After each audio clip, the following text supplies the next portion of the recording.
So let's start today off talking about the Premier League, especially last week, because last weekend was pretty nuts. We didn't have any time to talk about it on our last episode, but we want to dedicate some time today because it was pretty nuts. Let's start with the Merseyside derby. Everton. Should we, or should we talk? Should we start Tottenham? Because you know me. No. And I know Arsenal lost, but for this- some reason look- I was gleeful this weekend.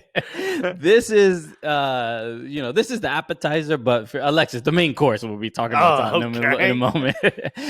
Everton against Liverpool, a game that would kind of determine where Everton really are in their league, right? In the Premier League, and do they really belong in first place? And after this match, even as an Everton supporter, I would probably say they probably do not deserve to be in first place at the moment, but it is what it is.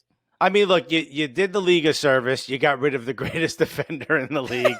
Thank you, Jordan Pickford's crotch. No, so ridiculous. So let's start there, right? Obviously, Liverpool gave up. They scored an early goal. Sadio Mane was incredible this game. Sadio Mane's been incredible for like a 3 or 4 year stretch. The only problem with Sadio Mane is that he plays with Mohamed Salah. It really is. The only thing stopping Sadio Mane from being one of the highest paid soccer players in the world. Yeah, he would be scoring probably a little bit more, but this is what makes Liverpool Liverpool, right? And yes, let's talk about the injury to Virgil van Dijk after Jordan Pickford is going to stop a ball. Doesn't even really clearly he's not really focused on the ball. He's just kind of just like trying to get in front of the player, but does just a poor tackle that it's like a scissor tackle. A lot of people have been upset with Jordan Pickford. I think it was a poor attempt at blocking a shot. It wasn't really that. He was like trying to really stop the player from making a move to get the ball, and he went in too high.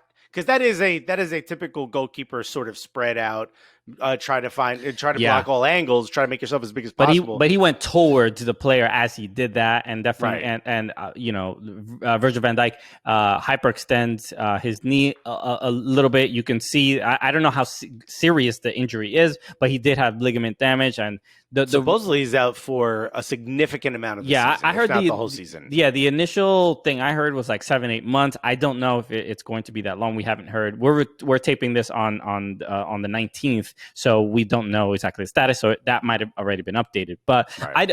I don't think Jordan Pickford, there was any. Was it reckless? Yes. I think if it ended up being reckless, it may not be. The intention might not have been to hurt. If Jordan Pickford is not, if he was a field player and does this challenge, I think people are more upset. It's more vicious. As a goalkeeper, you have a certain sense of like, oh well, he's trying to stop. He's throwing his body. He's doing. The goalkeepers tend to be a little bit more reckless, which is the nature of their job. Right. So I think that's why there's you can give him the benefit of the doubt that he wasn't trying to hurt anybody.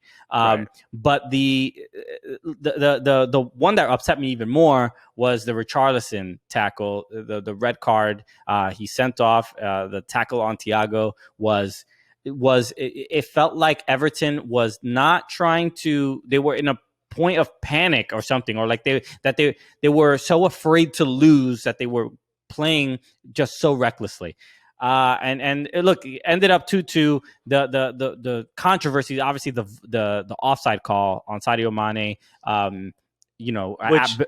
for the goal for Jordan Henderson, which I don't even look. I'm an Everton supporter. I do not understand how that's offside. It is VAR doesn't know how it was offside. VAR is like, I'm not telling you to do this. I have no idea what they were looking at. What body part is it that they draw on the lines with? Here's the thing. Is it a clear and obvious error? And you would always say no. It's unbelievable.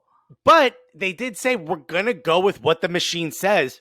If the machine spits out, this is bad, then you got it. You know what I mean? Like, there's only so much you could do. Like, you can't imagine they would have said, well, technically the line is here, but now we're going to say it's not.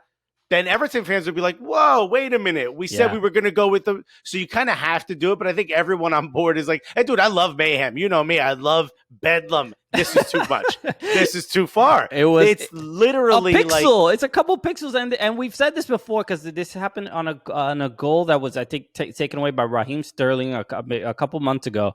Right. the cameras cannot capture they don't capture every single moment in time, every frame. Like, it's literally, there's a gap between moments. And I think that's what this really is. It's just like, there's no way you would take that goal away. It makes absolutely no sense. Well, folks, you've heard an Everton fan complaining about taking a goal away from their biggest rival. I love being in first. Feels good. Yeah. This is part. But you want it the right way. This is part of every season. But I thought it was a ridiculous way that the fact that goal was taken away. That's not clear and obvious enough to me. I think Everton still played well and held their own outside of giving up an early goal. I thought they played pretty well.